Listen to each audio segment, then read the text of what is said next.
Nombreux sont ceux qui souhaitent avoir de meilleures conversations, qui semblent interminables et qui n'en finissent pas. Bien que cela semble attrayant, ce n'est pas réaliste. En améliorant vos compétences en matière de conversation, vous vous rendrez compte que les conversations sont censées avoir un début et une fin. Bien sûr, vous pouvez les prolonger un peu, mais l'essentiel est que l'écoute est plus importante que la parole. Cette compréhension peut vous aider à vous libérer de la pression que vous pourriez ressentir à l'idée d'être sans cesse intéressant. Alors, laissez tomber le stress associé à la nécessité de maintenir une conversation qui dure éternellement. Les conversations ont une fin naturelle et leur but est de communiquer et de créer des liens. Lorsque vous vous engagez avec d'autres personnes, n'oubliez pas qu'il y a toujours un objectif à atteindre, apprendre à connaître quelqu'un et transmettre un message spécifique. Après tout, vous avez 2 oreilles et une bouche, utilisez-les dans cette proportion. Pensez-y, ne nous sentons-nous pas tous bien lorsque nous parvenons à partager nos passions et nos intérêts? Vous vous souvenez de ce moment où vous avez partagé avec enthousiasme une vidéo amusante avec un ami avant de vous apercevoir qu'il était distrait par son téléphone? Ou encore la fois où vous avez partagé une vidéo et où la personne a ri si fort que vous vous êtes senti validé, comme si vous vous disiez « Oui, j'ai partagé cela, je suis important. Ces moments sont gratifiants, n'est-ce pas? » Maintenant, pensez aux fois où vous aviez quelque chose d'important à discuter et où vous vous êtes rendu compte que l'autre personne n'était pas attentive. C'est décourageant et cela donne envie de se retirer. Nous en avons tous fait l'expérience. C'est pourquoi vous devez reconnaître le rôle vital de l'écoute et de l'engagement dans une conversation. Lorsque j'apprends à connaître quelqu'un, j'aime adopter une approche de type interview, mais il est essentiel de ne pas le bombarder de questions. Au lieu de cela, mêlez vos demandes à des réflexions personnelles. Par exemple, demandez « Alors, d'où venez-vous? » Et lorsque la personne répond, dites quelque chose comme « Oh, je viens de l'Ohio. » Puis, poursuivez avec une autre question comme « Combien avez-vous de frères et sœurs? » Et répondez par « Oh, je suis l'enfant du milieu. » Cela ouvre la voie à une exploration plus poussée de leurs expériences. Vous pouvez poser des questions sur leur éducation. Par exemple, le plus jeune était-il gâté? Cette approche, question, déclaration, conversation, vous permet de découvrir progressivement les antécédents et la dynamique de l'autre personne. Vous pouvez approfondir les relations familiales en demandant « Quelle est votre relation avec vos parents? » L'interlocuteur vous répondra peut-être « J'aime mon père, mais j'ai des problèmes avec ma mère. » Cet échange favorise l'établissement d'un lien, ce qui vous permet de faire preuve d'empathie et d'évoquer des expériences communes. Mais en réalité, vous attendez que leurs oreilles se dressent. Vous savez, les oreilles d'un chien sont froides, puis elles entendent un bruit, et c'est comme « Pouf, c'est ce que tu fais. » Vous attendez le trésor. Vous attendez le clignement des yeux. Parce que ce que vous faites, c'est de la chasse au trésor. Vous allez trouver quelque chose qui enthousiasme cette personne.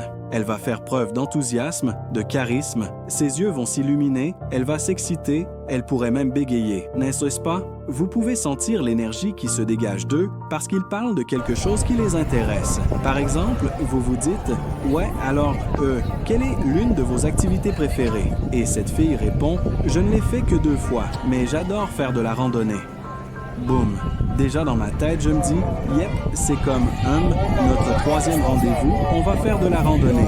Je vais t'emmener faire de la randonnée, n'est-ce pas? » Alors que j'écoute encore, elle me dit « Oui, j'ai fait de la randonnée avec mes grands-parents et l'une de mes activités préférées a été de cueillir des fleurs et de les attacher ensemble. » Vous faites toutes ces choses, vous trouvez de l'or. Et maintenant, quand elle a fini de parler, ne la coupez pas, ne coupez la parole à personne. Laissez-les finir, d'accord? Et c'est à ce moment-là que vous poursuivez en disant « Oui, j'adore les randonnées. Tu sais quel est le premier endroit où tu as fait de la randonnée? Comment était-ce? Vos pieds ont-ils été frottés par les chaussures? Engagez-vous activement? Vous voyez ce que je veux dire?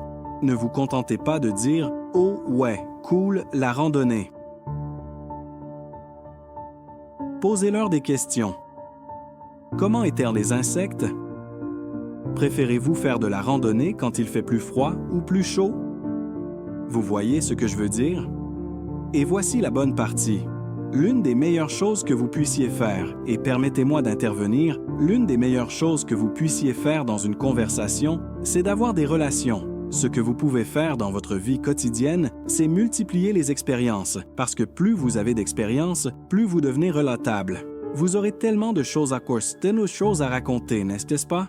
Au lieu de penser à être intéressant, allez dans le monde et vivez des expériences intéressantes. Est-ce que je vous dis de plonger d'un avion sans parachute juste pour pouvoir dire « Oui, j'ai trompé la mort » ? Non, ce serait cool, peut-être, mais vivrai-je assez longtemps pour le voir? Non, mais ce n'est pas la question. Vous écoutez pour ces pépites d'or. Ses yeux s'illuminent lorsqu'elle parle de randonnée et vous vous dites automatiquement « Oui, c'est une idée de rendez-vous ». Elle peut, montrer de l'intérêt pour les voitures et ce genre de choses. Vous pourriez aimer les voitures. Vous pourriez créer un lien pour acheter une voiture un jour et la construire ensemble en vieillissant. Vous comprenez ce que je veux dire? Quand vous écoutez quelqu'un, une conversation n'est en fait qu'une instruction, n'est-ce pas? Mais c'est à vous de trouver le manuel. Les gens parlent de ce qu'ils aiment, de ce qu'ils veulent faire, et ils montrent plus d'énergie pour les choses qui les intéressent. Une conversation est donc en quelque sorte un manuel « Comment m'aimer »,« Comment être d'accord avec moi ». Ce que je n'aime pas. L'écoute est essentielle. Arrêtez de vous inquiéter de la phrase de drague. Arrêtez de vous inquiéter de dire la bonne chose. Lorsque vous écoutez suffisamment quelqu'un, il vous dit littéralement quoi dire. C'est aussi simple que cela. Ils vous disent littéralement quoi dire. Comme je l'ai dit, j'ai acquis la plupart de mes compétences en matière de conversation en travaillant dans une épicerie. Sortez et parlez à d'autres personnes. Commencez par dire « Hé, comment ça va? Comment ça va? » Finalement, l'une de ces personnes âgées s'approchera de vous et vous parlera pendant 30 minutes et vous resterez assis à l'écouter. Lorsqu'il fera une petite pause, vous pourrez intervenir et parler de choses et d'autres, mais vous vous contenterez d'écouter. C'est aussi simple que ça. Et quand tu parles à quelqu'un, que tu parles trop pour toi et que ça ne mène nulle part, arrête de parler. C'est comme « Mec, je n'ai plus rien à dire parce qu'il n'y a rien à dire ». Il n'y a rien de mal à ça, non? Plus vous parlez à quelqu'un, plus vous apprendrez à lui parler ou plus il vous sera facile de lui parler, n'est-ce pas? Mais l'écoute est essentielle. C'est en écoutant que vous posez vos questions, n'est-ce pas? C'est vous qui tirez pour trouver vos cibles. Imaginez que vous tirez dans le noir. Think, think, think, think, think, think, think, think, think, ding. Tenez le pistolet ici. Ding, ding, ding, ding, ding. D'accord, je n'ai plus de balles.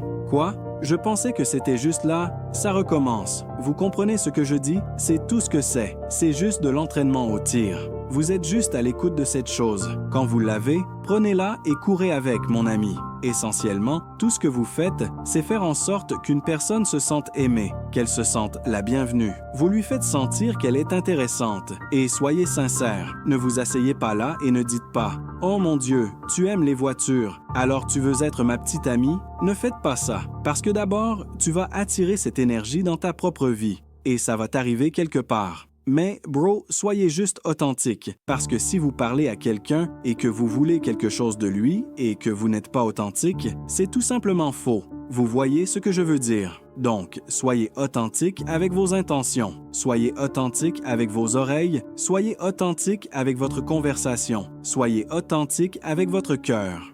Soyez racontable, parlez-leur. Sachez quand vous arrêtez de parler. Et vous voyez, j'ai une autre vidéo qui arrive aussi parce que beaucoup de gens ne savent pas comment envoyer des textos. Ils veulent envoyer des textos toute la journée et se demandent puis pourquoi ils restent sans réponse. Si vous écrivez « Bonjour, qu'est-ce que tu fais? Qu'est-ce que tu fais? Qu'est-ce que tu fais? Qu'est-ce que tu fais? Qu'est-ce que tu fais? Comment se passe la journée? Qu'est-ce que tu fais? » Si vous envoyez des SMS toute la journée, à la fin de la journée, de quoi allez-vous parler? De rien. Et lorsque vous vous rencontrerez enfin, vous aurez exprimé chaque seconde de la semaine à cette personne. Vous n'aurez rien à vous dire parce que vous avez tout dit. Vous en avez trop dit. D'accord. Si vous voulez avoir des conversations qui ne se terminent jamais, cela n'arrivera jamais, à moins que ce ne soit le cas. Mais oui, restez à l'écoute. J'ai encore du contenu à vous proposer. Vous voyez ce que je veux dire? Travaillez vos compétences en matière de conversation. Je m'en occupe. Si vous voulez des amorces de conversation, je m'en occupe. Je serais heureux que vous aimiez et que vous vous abonniez à ma chaîne. Prenez soin de vous et soyez heureux.